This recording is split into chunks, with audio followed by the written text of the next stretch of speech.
Welcome into another episode of Valley Chats, where we talk with members of the Matsu Miners. That's Drew Christo, starting right-hander out of Nebraska. I'm your host, Jesse Cook.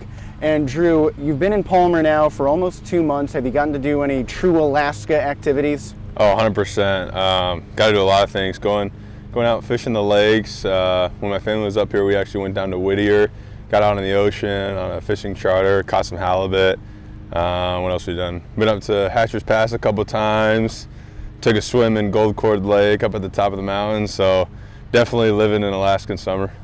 Do you normally do a lot of fishing back home? Not as much as I'd like, but maybe do some more when I head back. Probably won't compare to what it's been up here though. So have the fishes you caught up here been bigger than the ones in Nebraska? Oh yeah, no doubt. I think every one I've pulled out has been, would be a big time one back home. No king salmon? Oh no, not yet, but summer's not over. That would be great. That would pay off like a year's worth of contract to king salmon anyway. 100%. So, Drew, you're a big right-hander. You're a multi-sport athlete. You come from an athletic family. Even for fun, you go fishing, which is another sport. What has baseball meant to your life so far?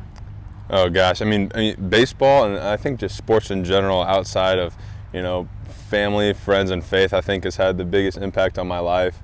Ever since I can remember, I've been at a practice or a field of some sort or a court, and always around friends, always around teammates and coaches, and just the life lessons that I've been able to learn from playing sports, and the experience that I've gotten to have from it. I think it's made my life so much better.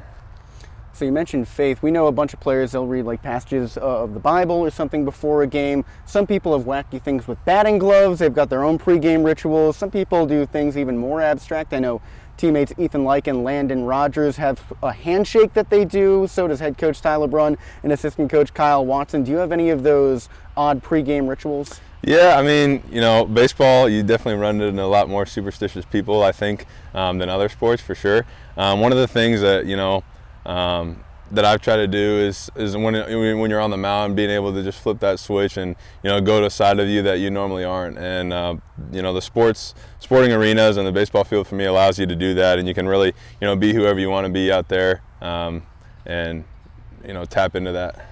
So is pitcher Rizzo different from normal Rizzo? I don't know. Christo, geez.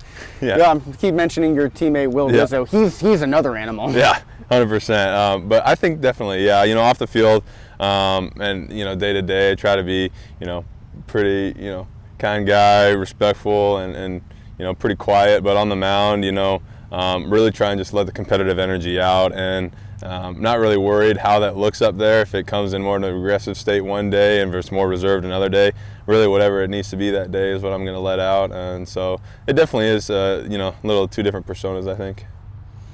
That's important to separate what's between the white lines and what's off. Now, I mentioned by accident Will Rizzo, who's your teammate at Nebraska, also your teammate here on the Miners, normally a closer. He's a character to say. What's your relationship like with him? Yeah, it's been awesome getting to spend the summer with Will, and we're living with the same host family, and obviously being teammates for the summer up here. Really gotten to know him a lot more since just our last spring at Nebraska. So it's been awesome getting to know Will on a better level, and yeah, he's definitely a character. He's a very passionate and driven guy in everything that he does, and there's no secret about that when he's playing the game. He doesn't seem like a guy with a lot of secrets. He's pretty outgoing with how he talks and how he chirps the other team. Mm-hmm. How was that at Nebraska? Has it changed at all into summer? Yeah, I mean, he's definitely an aggressive personality, and inter squads at Nebraska, he's feeling the same way. He's usually the guy who's pushing the competitive envelope, so it's always good to have a couple of guys like that on your team. And you guys ride in the same van to games, you live in the same house. During the Kenai trip, the entire team was bunched together, and you two are normally the ones leading trivia games and other things and riddles like that with the team. Where did those come from? I don't know. You find ways to pass the time, especially in a game like baseball, especially being a pitcher.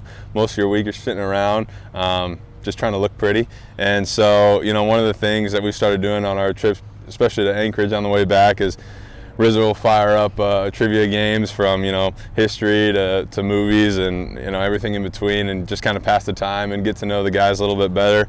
I think the MVP of last night's game was actually Pete, so we were having a good time with him while he was driving. He was reeling off all the answers. Yeah, you guys were playing movie trivia, and GM Pete Christopher was driving, and from the front seat, he had answers on tap. Oh, is yeah, there he was anyone locked at in. Nebraska who you think those trivia games come from, or is that all you? No, I mean, I think, it's similar in every locker room and every clubhouse you go to. You do a bunch of different things to pass the time. Guys are playing video games, guys are playing ping pong. Hacky sack is a big one at Nebraska that the pitchers especially are into. So, yeah, I mean, whatever you can do to pass the time and enjoy yourself while you're on the field, anything works. You got a dragonfly passing the time on your arm there. Yep, there you go. That was a nice little rest for that guy. He's flying around all day. Yep. This is Drew Christo. His pitches are flying higher than 90 miles an hour on the regular. Episode 3 of Valley Chats. Jesse Cook with you as well. Now, your velocity has grown from high school. When you were a senior, it was back under 90, but now you've really boosted it up. What do you think has changed over the last couple of years? Yeah, one of the big things is just obviously going from 3 sports to 1 sport, having more time to learn how to be a pitcher, get a little bit older, get a little bit stronger, more flexible, figure out what I need to do to put my body in the right spot, eating, at a college level, and basically everything that goes into that. So I think just taking the next step in my career and putting all the things together. It sort of feels like during the spring and summer, Cornhuskers fans eat, sleep, and breathe baseball. Is that reflected in the facilities?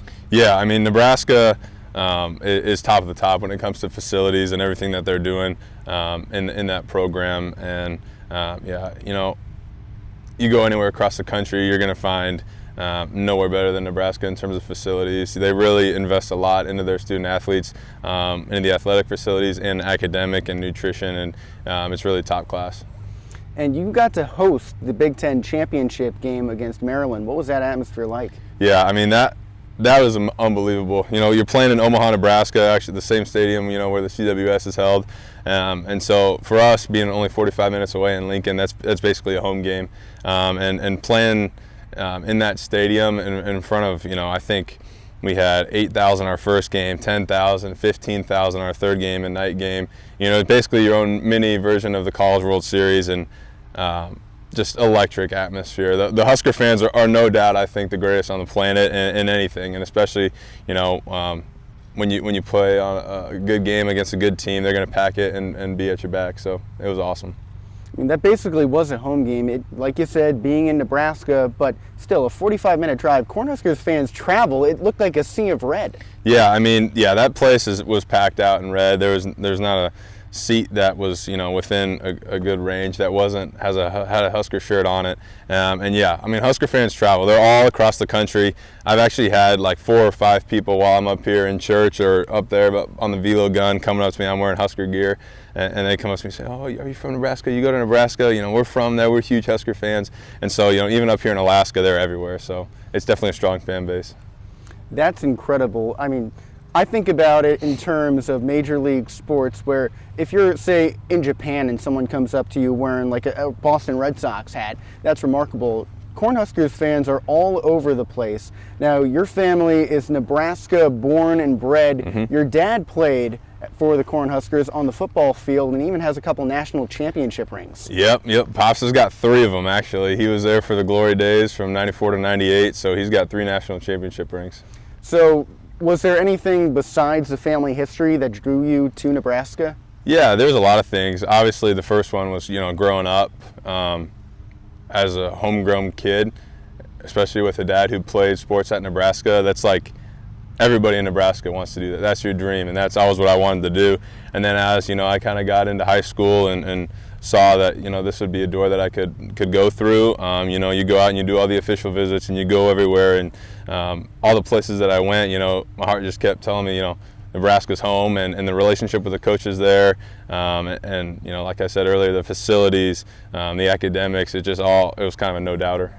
So would you say that everything sort of came together for you when you visited Nebraska? Yeah, 100%. I mean, after my official visit to Nebraska, it was almost just like, okay, I don't really know what else can top that. And, in my 2 years there so far, it definitely was the right choice. This is Drew Christo, Jesse Cook with you as well for Valley Chats episode 3. And so you've talked about Nebraska, the university, a bunch. Now your dad's family, you guys come from Kearney and then moved on out to the Omaha area, or rather the Lincoln area, right? So my dad's from Kearney, Nebraska, and my mom's from Holdrege, Nebraska. Holdrege is a smaller town west of Kearney, and Kearney's a somewhat smaller town, but not too small. Also in western Nebraska. And then my parents met at Lincoln, and then they moved to Elkhorn, Nebraska, which is just outside of Omaha, and that's where we live now. But yeah, both mom and dad from Nebraska. And how would you say that area, that neck of the woods, compares to Palmer? Yeah, I mean, actually, the Kearney area definitely kind of is a similar area to Palmer and Wasilla. Maybe if you combine the two towns, but Holdrege is definitely more of like a rural, smaller town. Basically, the further west you go in Nebraska, the smaller the towns get. So, but it's awesome to go out there, and it's a lot different than when you're driving through the valley and you look up and you see mountains on either side of you up here. When you're out in Holdrege and driving, it's nothing but cornfields and farms, but it's just as beautiful. Yeah, so what do you think about the contrast between big mountains and big sky? Yeah, it's definitely basically the complete 180 from the landscape and the environment, but it's awesome. I've never came up to Alaska before, and this experience is, it's once in a lifetime. My family was up here a couple weeks ago, and my grandpa and my great uncle, they were up here, and it was the first time they had been up here, and they loved it too. So definitely a once in a lifetime experience. I think that's the philosophy for a lot of guys on this roster, that you rarely get an opportunity to come to a place like this. And do you think you'll come back at any point?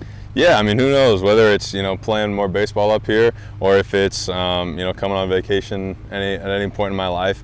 I'll have some areas that I'll be familiar with if I ever do come back up. Well, you do have a couple teammates who were on the minors last season, Alex Vergara and Steven Lancey, and they came back somewhat out of necessity for the team, but also because of head coach Ty LeBrun, who was here last year. What type of coach is he? Yeah, he's really a guy who appeals to his players. He definitely is a friend to all the guys, and you feel comfortable with him in the locker room. But he's also a head coach, and he also knows how to command a locker room and coach you to a winning season, which also earns you a lot of respect from your players. So he's a great coach to have.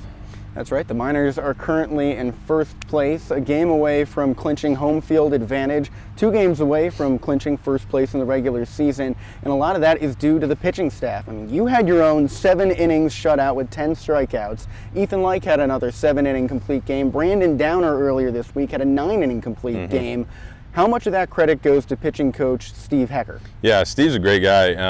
He made it clear from the first day we got here he was going to be available to us in whatever capacity we needed him. If that was just something as small as a pitch grip, or if it was a complete overhaul of mechanics, mentality on the mound, whatever we needed, he was going to provide. And so having that resource for us, I think, has just been huge for a lot of the guys to feel comfortable and go to him whenever they need to. So he's there for you guys? 100%, yeah. He's always there, reaching out, checking in with the guys. If you want to work on something, what are you feeling on the mound? What are your thoughts going into it? How'd you feel after it? He's really been a great coach.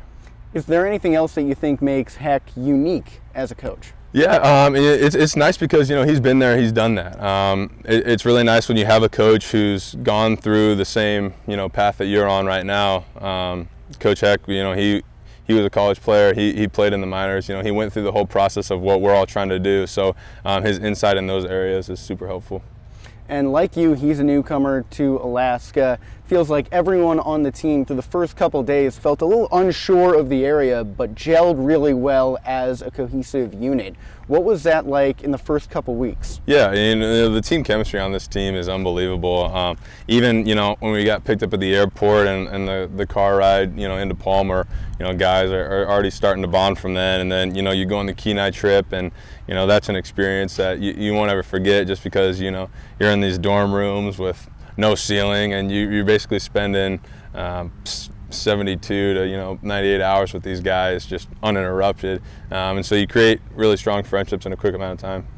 It almost feels like a college dorm experience if you cut the rooms in half. Yeah, if you cut them in half and took off the ceiling and took off the doors, that's basically what it was like in Kenai, but it was a great time. Yeah, it was packed together. Drew Christo, Jesse Cook with you, Valley Chat episode 3. Now, moving back to your family history, so your dad was a great football player, so were you, and basketball. You've got that 3-sport athlete background. How do you think that affects you on the field? Yeah, I mean, I am the biggest advocate for multi-sport guys. I think, I just got so much out of it on the field and off the field. I always say that each of the sports taught me a different thing, about life. And, in basketball was probably, always the worst of the 3 for me. But, that was a sport all my friends played, and playing with them through high school, we had a great experience my senior year, going all the way to the state championship. My freshman year when I was on the varsity team, we won like 4 games. And to see the transformation of the team year to year, and then ended up in that state championship game was just unbelievable. And basketball taught me how to enjoy sports, and the joy that you can get from being competitive and playing with a team. And then football, was probably my first and biggest love, honestly, in the sporting world. Growing up, that's what I wanted to do. That's what I thought I was going to do up until junior year of high school. And football, I think that's the only time that I've ever, cried in sports was when my last football game. We were fortunate enough to win the state championship my senior year, which was just an unbelievable moment. And it was actually around COVID, so there's some weird circumstances, and we actually played it on our home field, which is different than the normal. Normally it's played in Nebraska's football stadium, which would have been awesome too, but it just made it that much more special playing one last game and going out on top at home. And so, football taught me how to be tough and hard-nosed and get that really, that strong work ethic and resilience. And then baseball, that's the sport that, I got lucky enough to continue to play, and it's teaching me every day still, the intricacies of what it takes to make it to the next level. There's so many things that you can refine and work on, and it's really just taught me that you can take it as far as you want to go with it. You said football is your first love. Do you think that comes a lot from your dad? Yeah, 100%. My dad was always coaching me growing up, but he was a football player, and he was a football guy, and I can just remember him as my football coach, and a lot of memories. Practices on Tuesday, Thursday nights, and getting back in the car all bruised up and stopping at Good Sense and just talking about football and hanging out. So I definitely think that comes from him for sure. Is the rest of the family as athletic as you two? Yeah, so I've got a twin sister.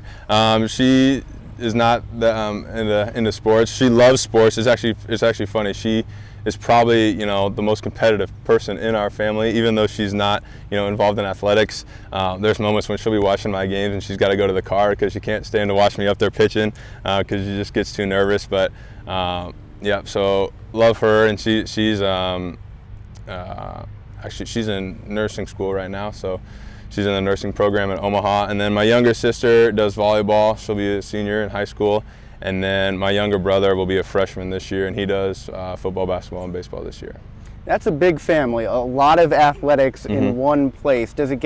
Do you have like sibling rivalries? Oh yeah, I mean, it's a pretty competitive household, and even when you get the cousins and grandparents over, and we're playing pool basketball and having a good time, whatever it is in the backyard. There always seems to be athletics and activities involved, and regardless of what it is, the support that I've got from my family and my extended family has been unbelievable, and allowed me to do so many things in sports and life and in school that I wouldn't have been able to do otherwise.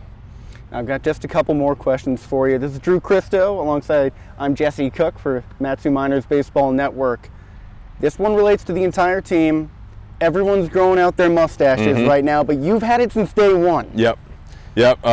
Fun fact, actually, the mustache was recommended to me by my girlfriend. So, if it catches on and we go on a little hot streak here, I think she gets the credit for that. But yeah, I've rocked with it this summer and fully committed to it. It's a good choice by her. I mean, you guys have won back-to-back games, playoffs right around the corner, first place within grasp. And I looked through some old pictures, some old athletic photos. You've got long hair now, but what happened to the mullet? Yeah, the mullet. I mean, it's kind of here. I still got it on the sides. Nothing like I had. I think you're talking about senior year of football. I had a legitimate mullet, and that was one of the things. It's actually a tradition that we do at Elkhorn, my high school. The seniors on the football team always get kind of a crazy haircut when the playoffs start, so that was my go-to choice. But kind of starting to bring it back this summer. Definitely not as impressive as the one in high school was. Not yet. Not yet, yes. And lastly, you've got 3 regular season games to go. You got playoffs right around the corner. If you had one key to success to go on and win the championship, what would it be? I think it's just going to be, keeping the spirits high, keeping the energy going from the dugout.